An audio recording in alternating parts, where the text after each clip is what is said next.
क्योंकि कोई भी अगर चूंकि वो सूचना दे के आत्महत्या करने जा रहा है, अगर मान के चलिए कोई व्यक्ति कल को अगर विधायक के आवास में अगर आत्महत्या करने आ रहा है तो जाहिर सी बात है अपने समर्थकों को कहेंगे तो मेरे आवास तक ना पहुंचे, क्योंकि अगर वहाँ अनहोनी होगी तो हमको सवाल का जवाब देना होगा। हम तो पहला प्रयास करेंगे वहाँ तो वो पहुंचे ही ना, अगर वो दिखे उसको पकड़ के हम शांतिपूर्ण तरीके से कहीं बैठाएंगे, क्योंकि इंसान का माइंड एक पल के लिए डिस्टर्ब हो सकता है, हो सके 2-4 घंटे के बाद वो फिर जिंदगी के बारे में सोच लेता है। तो कुछ देर अगर हम पकड़ के बैठा लेते तो बिल्कुल ये चीजें वहाँ नहीं दिखी, यानी वीडियो तो बिल्कुल भी संवेदना नहीं दिखी। उनकी संवेदना ना होने के कारण आज ये बहुत बड़ी घटना घटी है, जिसका सीधा दोष उन पे जाता है, क्योंकि आरोप सीधा उन पर था।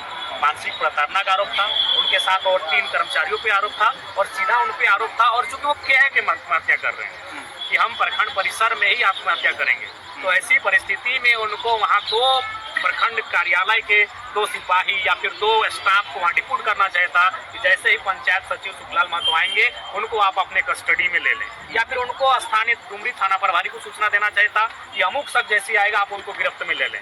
4 घंटा बैठा के रखते, 4 घंटा के बाद जाहिर सी बात है उनके दिमाग में परिवर्तन होता, लेकिन ये चीजें वहाँ नहीं दिखी। इसका मतलब ये स्पष्ट है कि जो लोग सरकारी पदों पर है, जिन लोगों पर इस राज्य को, इस देश को संवारने का जिम्मा है, वे लोग भी बिल्कुल घोर असंवेदनशील हो चुके हैं। ऐसी नौबत क्यों आई जयराम जी, क्या लगता है? टीम गठन किया गया है, कितनी उम्मीद?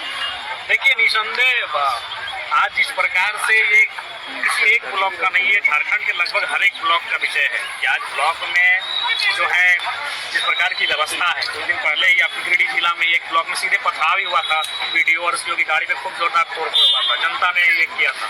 तो ये चीजें स्पष्ट कर रही है कि आज सरकार को, मैंने विधानसभा का जो बजट सत्र था उसमें भी मैंने कहा था कि जनता आपके बजट को नहीं समझ रही है कि आप कितना बजट दे रहे हैं, क्या नियम यहाँ बैठ के बना रहे हैं, कारा के लिए नियम बना रहे हैं या शिक्षा के लिए या स्वास्थ्य भी। जनता थाना को समझती है, जनता ब्लॉक को समझती है, जनता अंचल को समझती है। वहाँ अगर आप करप्शन को दूर कर लेते हैं, वहाँ अगर आप रिश्वत और घूसखोरी को दूर कर लेते हैं तो झारखंड को जनता स्वर्ग मानेगी। और मैंने चेताया भी था बजट सत्र के दौरान, लेकिन आज सरकार निरंकुश है, ब्लॉक पे वो निरंकुश है, आज थाना पे निरंकुश है, आज वो अंचल पे निरंकुश है। उसी का कारण है कि इस प्रकार की घटनाएं घट रही हैं। और निसंदेह मैं तो स्पष्ट कहता हूँ, अब यहाँ से जाने के बाद मैं व्यक्तिगत तौर पर मैं जो जितने भी मेरे विधानसभा के अंतर्गत प्रखंड है उनमें जितने भी स्टाफ कार्यरत है, मैं उनके तमाम कुंडली को खंगालूंगा। और जिनमें भी हमें जरा भी संदेह होगा आय से अधिक संपत्ति का, जिनमें हमें जरा सा भी संदेह होगा कि उन्होंने गलत तरीके से कुछ धनराशि जमा किया है, हम फौरन, जिस प्रकार हमने माननीय मंत्री महोदय को पत्र लिखा है, हम एसीबी को पत्र लिख पर उन पर कार्रवाई करने, उन पर जांच करने के लिए हम कहेंगे। जयराम जी, कौन सा मामला को लेकर उन्हें प्रताड़ित किया जाता है? स्पेसिफिक हुआ है? हमने थोड़ा सा, चूंकि हम भी आउट ऑफ स्टेट थे और हम सुबह ही आए हैं, तो जब हम आके जांच पड़ताल किए, मैंने जानने का प्रयास किया कि क्या मसला है, तो सामने आया क्योंकि वह पंचायत सचिव हैं, तो जो अबुआ आवास है, इंदिरा आवास है, प्रधानमंत्री आवास है, उन पर वो देख रेख करते हैं। तो बगल के जो रोजगार सेवक हैं और कुछ जिस पंचायत में थे वहाँ के जो मुखिया हैं पति, उनका शायद कोई संबंध था, वो दबाव बना रहे थे किसी मतलब ऐसे व्यक्ति को आवास देने के लिए जिनका शायद अच्छा खासा 4 या 6 कमरा है। तो ये बुजुर्ग आदमी लोग थोड़ा सा पैसे लोभ का लालच बहुत कम करते हैं। इन्होंने स्पष्ट कह दिया कि ये प्रोटोकॉल का उल्लंघन है, उनका अच्छा खासा इनकम होता है, उनके पास ऑलरेडी पहले से आवास है। इस तरह के मामले आए और चूंकि एक मामला सामने जो आ रहा है, ये आ रहा है कि वहाँ पर मतलब प्रखंड के लोग जो डाटा ऑपरेटर अपना बैठा के रखे हैं, BDO CO, उन लोग क्या करता है कि इनडायरेक्ट रूप से एक उगाही करने का वो लोग काम करते हैं।